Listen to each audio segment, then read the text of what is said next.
had spent the 6-week season of Lent extinguishing a candle at the start of each of our Sunday services as a reminder of how the light of Christ that had come into our world was then gradually extinguished through people not accepting the love and hope that Christ brought to us. This morning, we started our service by lighting the Paschal candle to show that Christ has overcome death, and his light now holds a place in our lives. Last Sunday, we faced a stark reminder of how changeable and evil human beings can be. It was Palm Sunday, where Jesus arrived at Jerusalem as a hero figure, and we as a church embraced the celebration as we too waved fern fronds as we embraced the Palm Sunday story. We then moved suddenly into the story of Christ's passion. We listened to the sudden change that Jesus faced, from one moment being a welcomed hero to the next moment being treated as a criminal who was to be hung on a cross to die the most dreadful of deaths. And so, again this year, we have been given the opportunity to reflect upon this story. As we have reflected, God's love for us has been evident as Jesus continued to encourage us.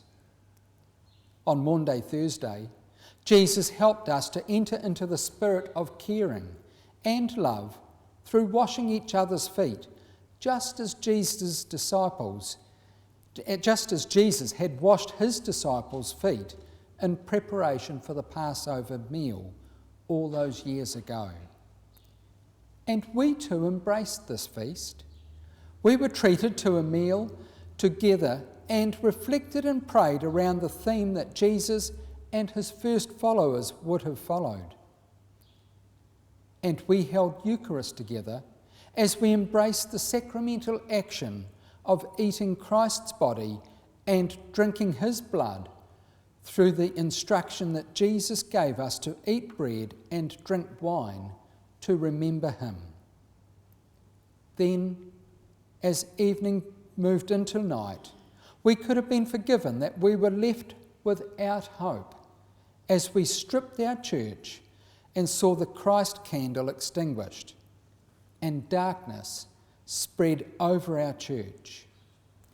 We sat in stunned silence as we came to terms with what had happened, and we wondered what was to come. Then, the next day, we regathered to continue the story that started on Maundy Thursday and sat at the cross of Christ as we lived into the horribleness of his death. We felt the wrongs that Jesus faced as the poignant story brought us into deep grief and despair. This Lent and Holy Week, we have embraced the sad story. We have made it our business to wonder what we could do differently in our lives, to wonder how we treat our neighbour, to wonder who we are in the face of God. While our liturgy over those 6 weeks has allowed us to reflect on our lives and how we accept or reject God, our Good Friday story was a bit more confronting. We sat at the foot of Christ's cross and realised the wrongs that were done that led to his death. We grappled with the story and felt helpless. And now today, we learn that God's plan was greater than this, so we find hope and joy and peace and love. Our gospel reading brings us the story of how Mary Magdalene went to the tomb and found that the stone covering the entrance had been rolled away. It sounds like Mary panicked.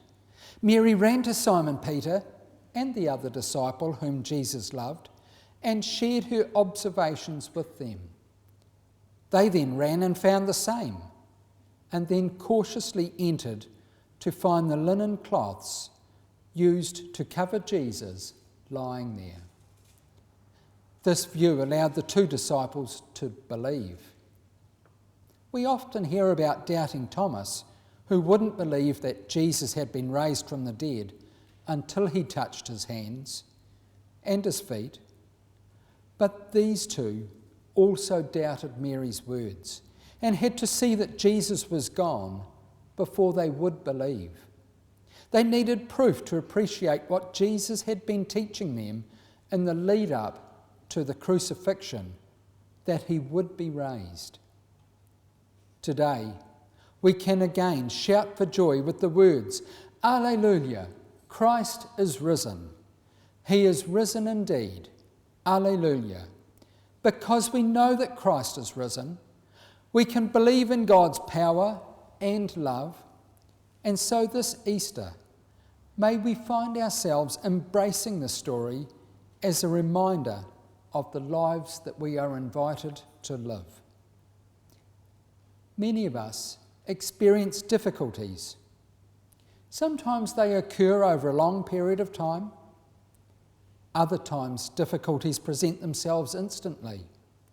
The story that God gives us of his Son's journey to the cross, to the grave, and then to be risen, is a way for us to look at how we experience difficulties. We can find hope in sitting with this story and find ourselves raised from our darkness through the example Christ gives us.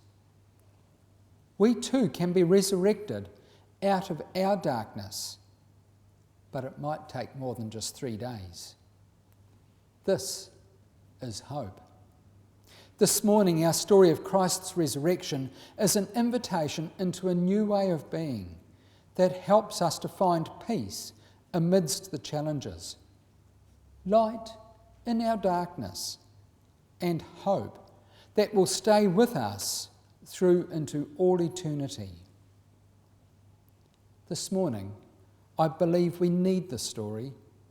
We live in a world where we hear of war and famine and hatred and sickness and death, and sometimes we need to be reminded of what is important. This Easter, I find hope in our story that whatever we face in our lives, God does not leave us. Wherever we go, God is there. And whatever disappointments we face, God will lift us to new life.